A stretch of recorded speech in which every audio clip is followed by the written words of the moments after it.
ठाकरेंच्या दसरा मेळाव्याची महाराष्ट्राला उत्सुकता। मेळाव्याला राज ठाकरे जाणार का याकडे राज्याचं लक्ष। तर ठाकरे बंधूंच्या युतीबाबत उद्याच्या मेळाव्यात उत्तर मिळेल, संजय राऊतांचं सूचक विधान।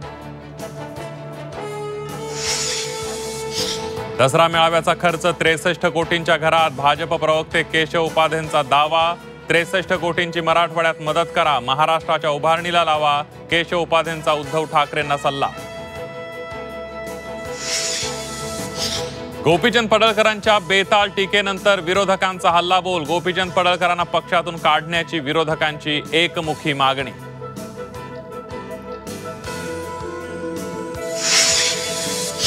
भिवंडी आहे, मराठीची गरज काय? अबू आझमींचा मराठीत बोलण्यास नकार।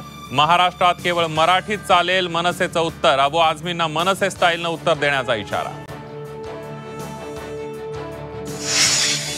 राज्यातील अतिवृष्टी आणि पूरबाधितांच्या मदतीसाठी भार शेतकऱ्यांवरच। ऊस उत्पादकांकडून प्रतिटन 5 रुपये तर मुख्यमंत्री सहायता निधीसाठी प्रतिटन 10 रुपये कपात केले जाणार।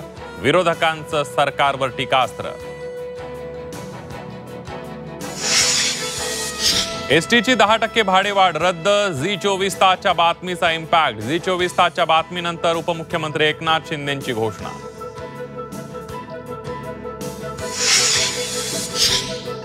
म्हशीला झालं रानगव्याचं रेडकू। भोरच्या रायरेश्वर पठारावरील दुर्मिळ घटना।